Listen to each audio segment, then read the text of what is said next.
everybody, I'm intuitive medium Sandy Duncan, sitting here with my genius rescue medium friends, Michael Lamport, Jackie Dennison, Edna Dargie, and Alison Wynne-Ryder. Hi, everybody. Hi. Hi. So today we're talking about a rescue mediums episode that took place in Kitchener. The homeowner was Lisa. She had two daughters. Ainsley was the little one, and Madison was the older one. Yeah. Madison, as we find out, had used a Ouija board, and also little Ainsley had been woken up by spirit. Fascinating story. And Michael, I'd like to ask you and Edna first, when you went to interview for this show, do you recall or what did it feel like to hear a story where a little child was actually being impacted by spirit? I'm sorry to say I don't remember if I felt like that. So I would turn this over to Edna. Yes, I don't remember at the time how I felt. I imagine I would have been a little concerned, distraught that a little child was experiencing some things, but I don't recall it at this point. I don't remember. And Jackie and Alison, the premonitions, they're always spot on. These ones had a kind of a different flavor. It felt like you were painting the picture of sleep being disturbed, baby crying, being touched, that sort of thing. Yeah, we both had that, didn't we, Alison, with like disturbed dreams, and I think didn't you have like sleepwalking or something like that? Yeah, somebody with their arms outstretched sleepwalking, and they understood that. I don't know who it was, possibly. Dreams that are affecting someone. Strange dreams. Is that both of you? Okay. Now this was really odd, but it was very clear vision that I had of someone with their arms outstretched as if they were sleepwalking. Yes. Okay. But we linked in with a lot in this. You can just see in the beginning where Jackie will say a name or what have you, and I'll go, yes, or I'll say something and Jackie will go, yeah. And the reason we do that is we've both got exactly the same thing, rather than sort of each of us repeating it. It's just confirming that, we've really linked in. A shadowy figure that has been seen. Yes. In my room, I'll see glimpses of blackness moving in the corner of my eye. William. Joseph. Yes. Being touched by unseen hands. Yes. Right. I was asleep in my bedroom and I felt someone poking. They poked my foot 3 times and then physically lifted my foot up and let it drop back down on the bed. And strange unexplained noises like banging, scraping. Yes. When I've tried to sleep in my room, I would hear scratches on the ceiling. I think we felt it was quite dark, didn't we? We felt there was a dark undertone before we went, and we were like a little bit apprehensive, if you like. What we're going into, if you do. I don't know. The rescue mediums have been given no prior knowledge of their destination. By the premonitions, we're going into something a bit dark, I think. Yeah. Because both of us felt that we were being watched, and we realised it was from one of the upstairs windows. Yeah. Do you have a feeling we're being watched? Yeah, I do.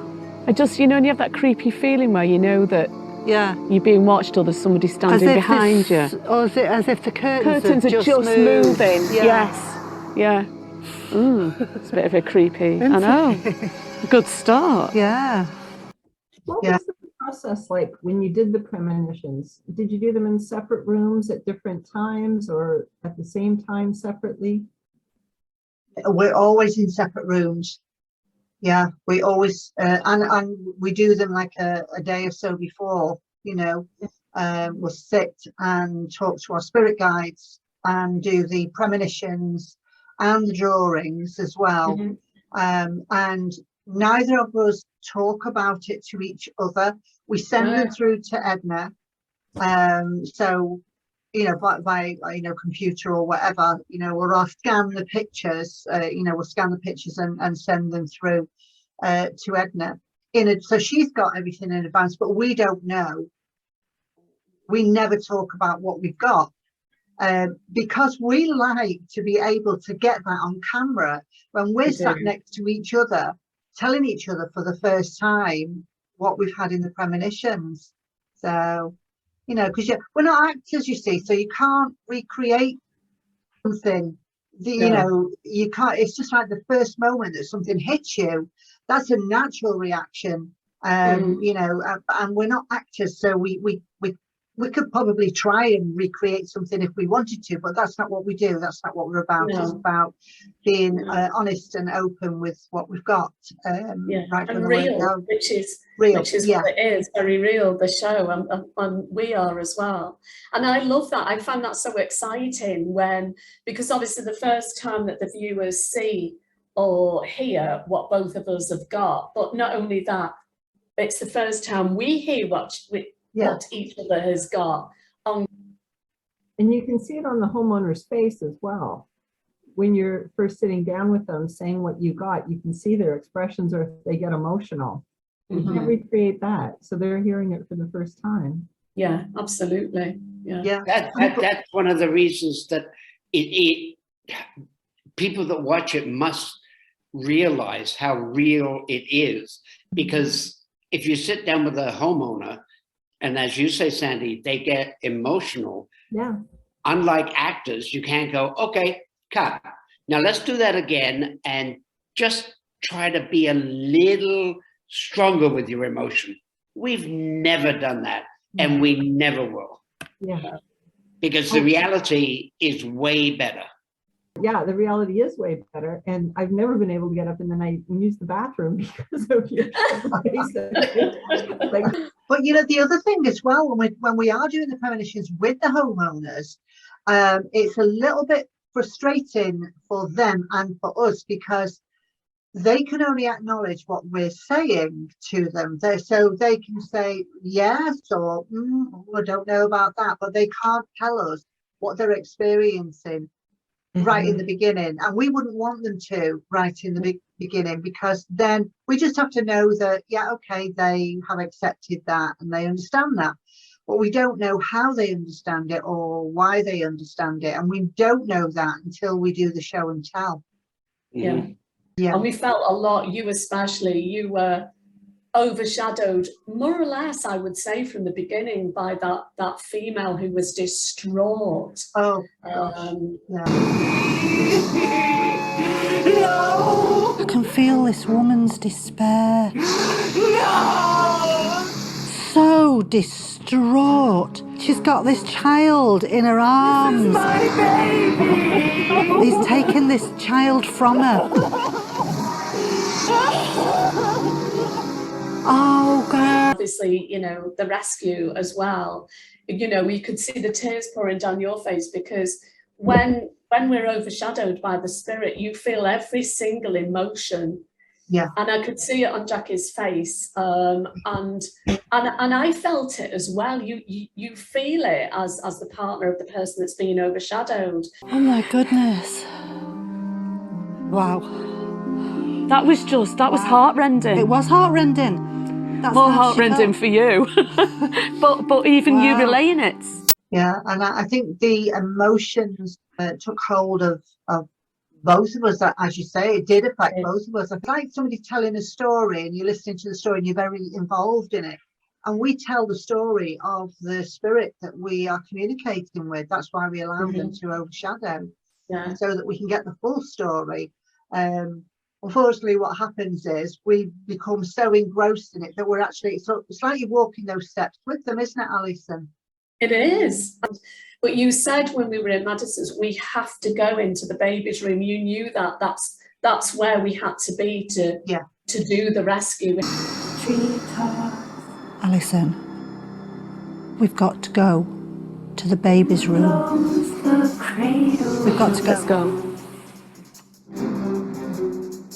It was so emotional because it was a baby, and she thought that the baby in the house, Ainsley, is it? The baby? Was hers, to the point where Ainsley, who was only 2, was saying, you know, get away, no, put me down. And then she was talking to her actual mother, Lisa, saying, when her mum said to her, when Lisa said to her, who are you talking to? And she went, my other mummy. So that tiny child was actually literally listening to that female spirit. It was so upsetting, the fact that this mother who loved her child and was crying out for her child, and because she'd seen Ainsley, she thought and was so confused that Ainsley was her baby. That's why Ainsley would say that she was talking to other mummy. Yes. Right, so she's talking to her other mummy. That would make perfect sense. Absolutely. Yeah. But that's really scary when it's your own child. Yep. Ainsley waking at night, and you said, what was it she says? She's, Don't touch me, put me down. yes, because Ainsley knows that's not her mummy, even though that mummy is probably saying to her, I'm your mother. Right. I'm your mother. The minute we walked into that room, I started to shake. And it was like the emotions were over, you know, I was overcome with the emotions. I could feel it building up and building up, and it was quite overwhelming, really. I think that's probably one of the most emotional rescues that we've ever done. Yeah, I would say so. Yeah. I thought you were going to fall on the floor, so we were sort of trying to guide you to actually sit safely on the floor or on a chair or something. Yeah. Jackie, I'm shaking. Jackie, I'm shaking. sit down. Sit down. I'm shaking. Let's sit you down. Let's sit you down. When they don't go to the light because something so horrendous has happened, it's like, you know, the old-fashioned record players where they would play over and over and over the same sort of song or part of a song, and it's like that, isn't it? It's that repetition. But I really felt for you, because, and also I'm thinking, oh my God, because at first you wouldn't listen to what I was saying. She couldn't see her husband with the baby. And I was thinking, God, this is really, and you were gone, completely gone. Yeah. Yeah. Yeah, because you've got to tell the story. You've got to, you know, we've only got a certain amount of time to work in. And so we've got to get as much information as possible. So, which of course is why we allow them to overshadow us in that way. It's like when you're talking to someone who is very, very upset, they can't always get across to you what it is, why they're upset, because they're so emotional, you know, and it's devastating. So they can't put it into words. So you almost have to walk with them, because you know, to find out, you know, what is it? Why are you so upset? And that the only way sometimes that we can do that is to walk in their shoes with them. Yeah. Yeah. We're brave souls, Jackie, aren't we, really? Oh my God, what little soldiers we are. Yeah. So that's from your perspective. From the crew perspective, Edna, as you're jotting all this down and Michael is there and the camera guys are there, when you realize that Jackie is gone, as Alison just said, and completely taken over by spirit, and she's not even listening to Alison in those moments, what does that create inside of you when you're sort of witnessing the whole thing? I know that I trust that it's temporary, that it's necessary to get the information. So I'm not worried for Jackie in this case.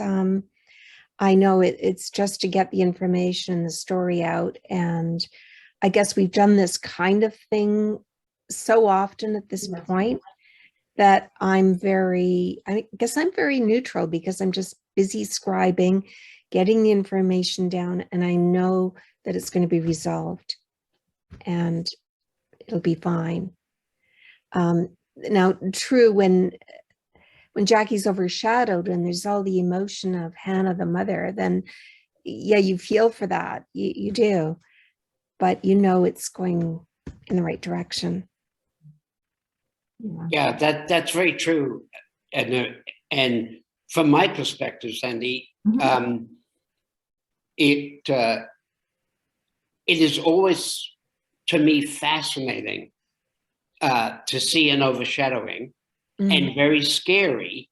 But Jackie and Alison look out for each other so much in that realm, in the spirit realm, that, like, as the producer, I I don't mean this to sound flippant. As a producer, I don't have to worry about the insurance company calling and going like, okay, now she's overshadowed. Now, oh boy, she's going to sue us. Because I never worry about that, because Jackie and Alison work so well together. And I mean, I don't know what the expression, yeah, they have each other's backs, I guess, is what I would say. We do. And also, Sandy, we both have our respective spirit teams with us as well, who are also working together, obviously, to help us and help the spirit as well. Because they're the ones that gave us the initial clues through the artwork and the premonitions in the first place. They're way ahead. They know what's coming in. We don't know what's coming in, but they do. Because obviously there's no time in the spirit world like there is on the earth plane. So they have our backs as well. We obviously have each other's backs. It has to be that way. It has to be. But yeah, you're right, Jackie. I think that was one of the strongest, most emotional ones. And then to hear the story of how the very young child, I think it was the child that reminded Hannah, was it, of, you know, sorry, she thought Ainsley was her own baby because it reminded her of her baby that had died from cholera. And then her and her husband died from cholera as well, which left 6 of their children living, who the neighbours took in. Just devastating, you know? I think there was a cholera outbreak, wasn't there? I think when the family came over, and wasn't it the following year? Yes, they came in the spring of 1831, right? And they passed away in July of 1832. So they'd only been there a year in the new country, setting up like a new home, a new life for themselves, and within 1 year died. They lost the baby first, the young child, then they died and left the 6 other children. Just, oh my God. Alison gave the names of Sarah, William and Mary. William? Yes. Mary? They were all children's names belonging to this couple. Noah and Hannah had 7 children, including a son named William and daughters Sarah and Mary. Mary took sick. She died of cholera. After only a year in Canada, Mary, the young daughter of Noah and Hannah, fell victim to the cholera epidemic of 1832.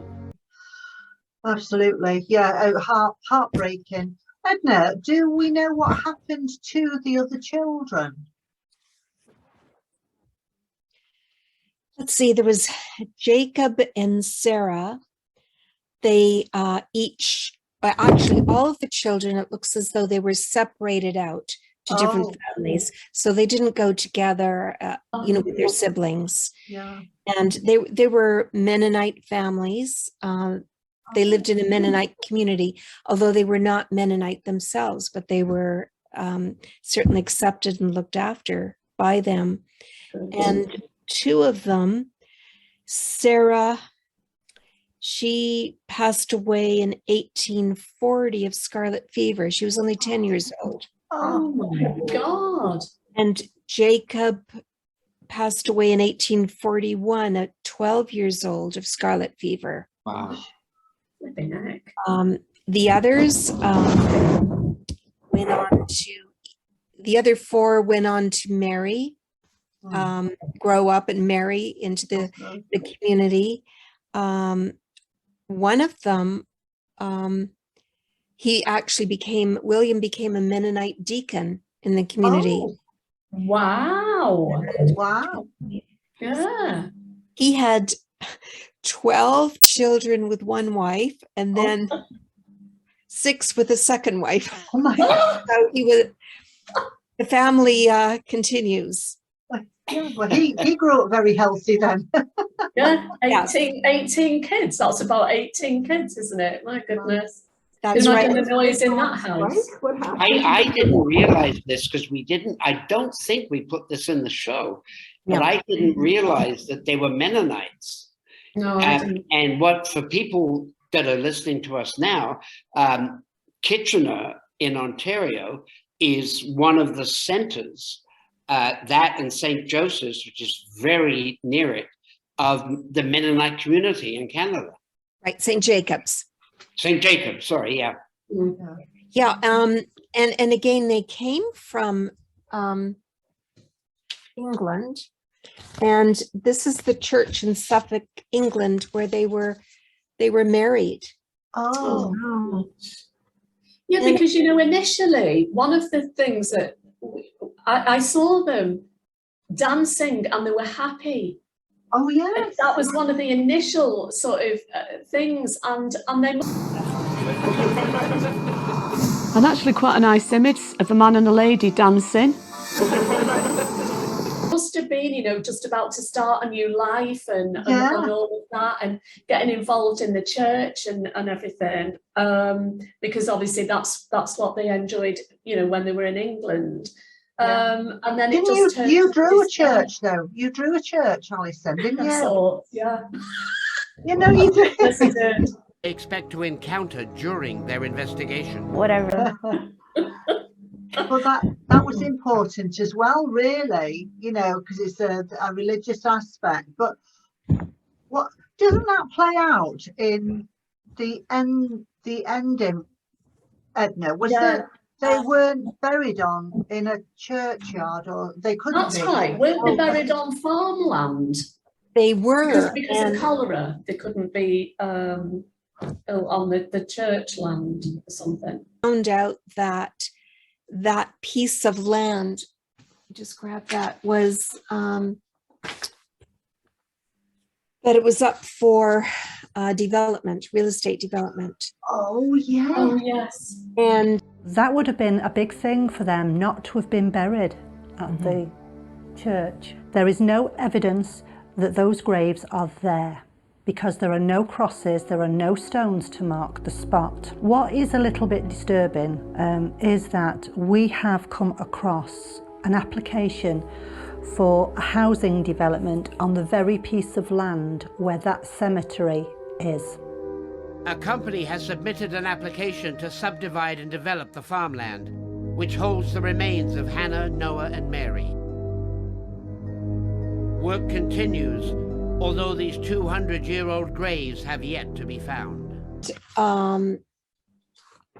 I did a little bit more research since, because they were checking to see if the Pioneer Cemetery was still there, because Noah and Hannah, and I believe 3 of the children and maybe a couple of other people would have been buried on this farm.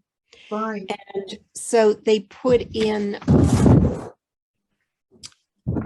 an application, of course, to build this estate there of houses.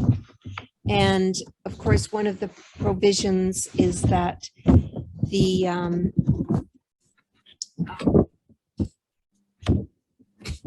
they were going to be checked out to find out if they were buried there. And of course, if it says, quote, in the event that human remains are encountered during construction, the proponent is required to immediately contact both the Ontario Ministry of Culture and the Register of, etc., all the different legal people, organizations. So, and then they have to, if they do find them, it's the responsibility of the developer to either preserve the cemetery or relocate the remains to a recognized cemetery. And so I checked into that to see what happened. From what I can determine, the estate is built. The houses are there, and they're actually for sale at this moment and being constructed at this moment. And the developer they felt that the cemetery was in the open land if there were any remains that were not being developed. So they could be seen from Woolwich Street, and they're running right by the creek that runs there, the Grand River. And in that area, that's where the bodies may be. They've never been found. Okay. The houses are not actually Finished, yeah. believe on the actual where the bodies are. Well, one of the things after this episode that I received information from the broadcaster that many people had phoned in or emailed in about Ouija boards, just saying, we don't understand. Why is it a problem to deal with them? And in Canada, I think you can buy a Ouija board in Walmart, for example. And they are strange devices, are they not? Yeah, when used incorrectly, definitely. Yeah. I mean, you've got to know what you're doing. You know, it's not like you can just open it up, set it up, and then just put it away, because it actually opens a portal, you know, or can do. It can open a portal, not always. It can open a portal. If there is a medium or a psychic who knows how to close it down, how to close the portal down, rather than just putting the board away and putting it in a box and putting it into, you know, a closet, that's not putting it away. Putting it away is actually closing the portal that has been opened.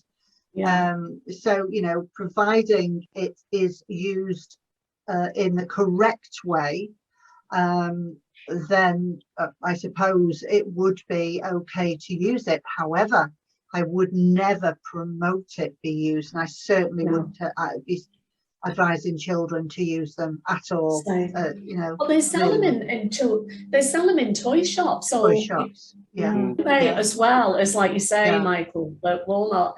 And people do it for a bit of fun, or they do it to scare themselves silly at Halloween and screaming and shouting and having this fun. And then that happens. You know, it's just not even, you know, I don't know. I just think it's a perfect example. This episode is a perfect example of how a Ouija board can have an effect. I did a Ouija board. Ever since then, it's gotten a lot worse. But they'd followed Madison home from where she'd done the Ouija board. Just for the viewers of this show that we're doing now, as a producer of Rescue Mediums, we would never ever be able to get a sponsor that makes Ouija boards to give us any money. So Rescue Mediums Ouija board. Come and buy yours now from Walmart. I don't think so. Would have to have rescue instructions on the back. So anyway, I have call Jackie and Alison if you get stuck. You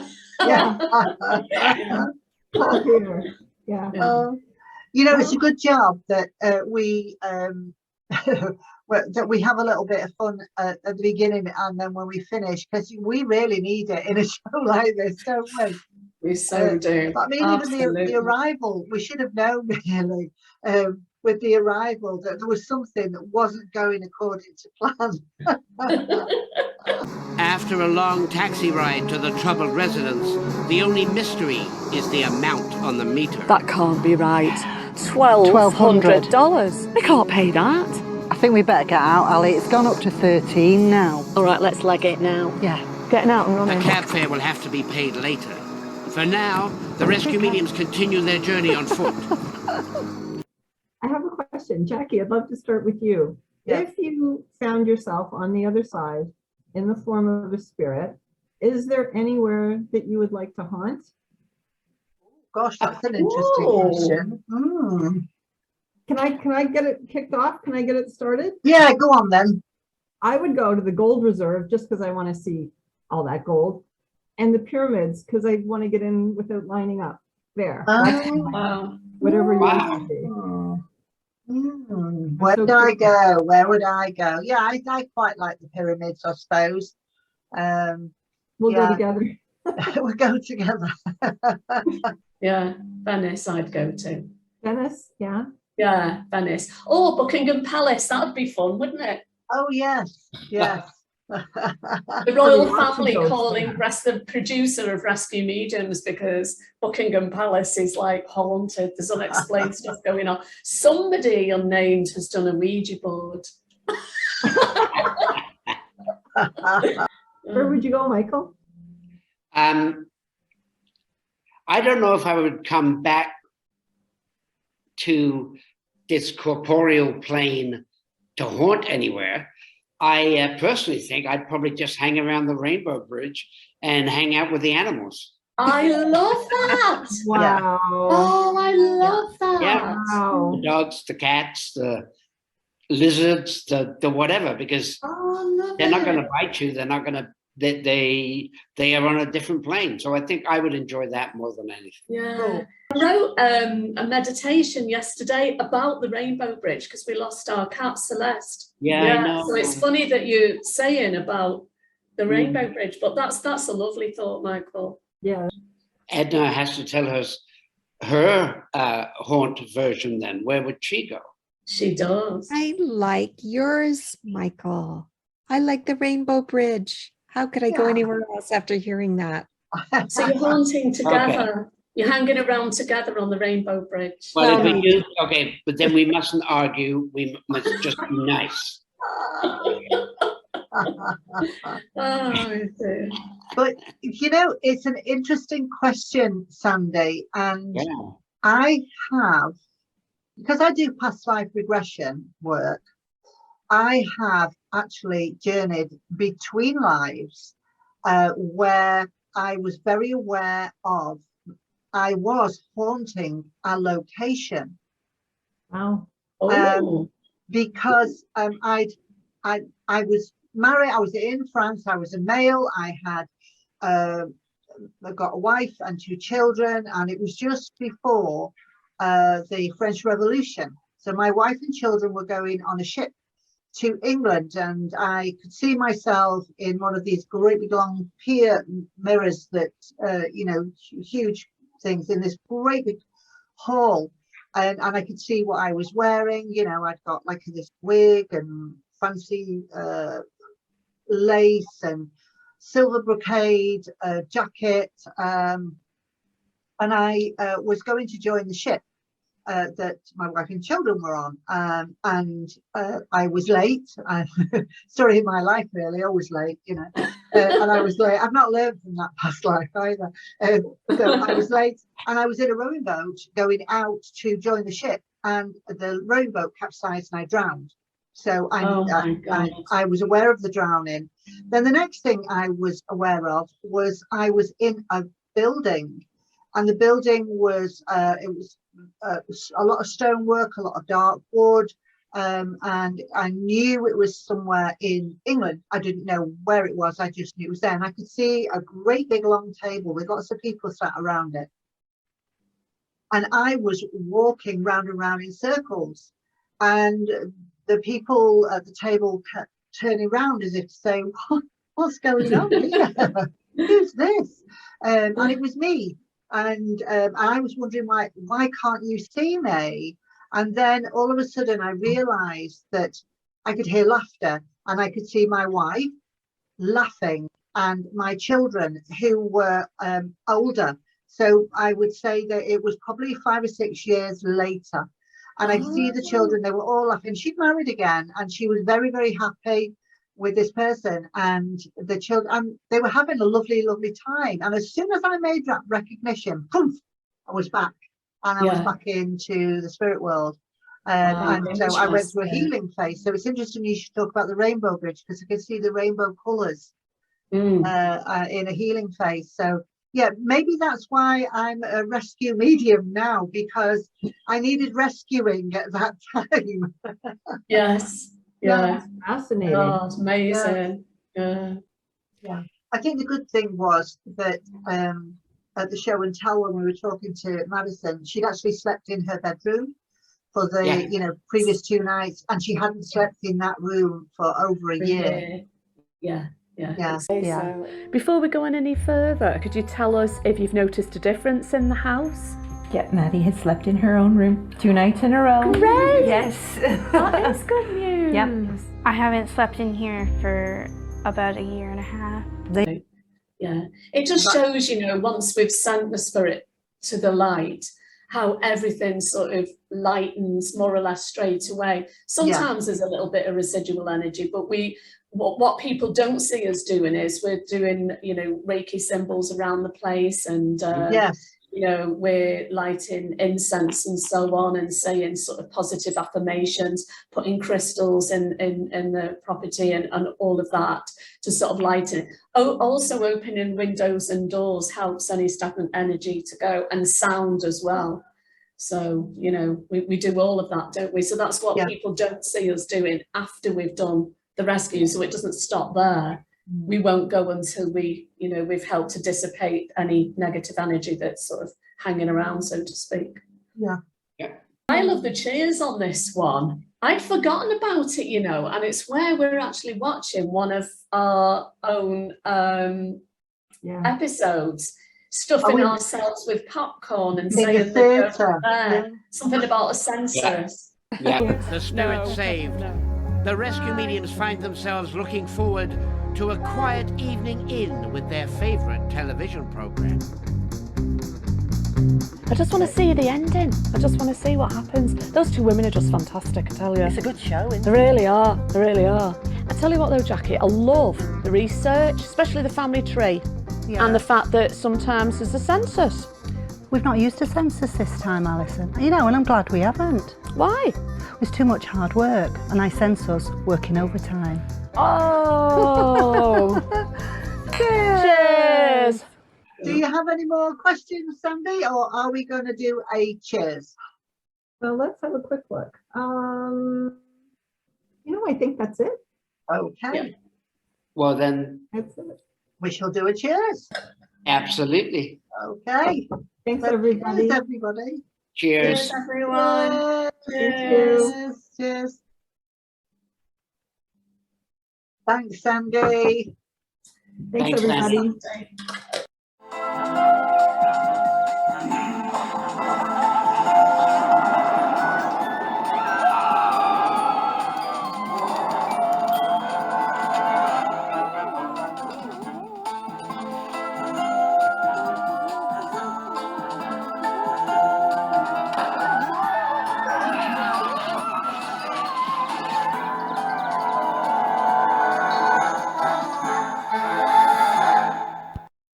If you enjoyed watching Behind the Scenes, please like, share and subscribe to veryparanormal.com, the portal for everything paranormal, where you can watch every episode of Behind the Scenes and every episode of Rescue Mediums, plus so much more. And it's absolutely free. You can't get much better than that. Cheers.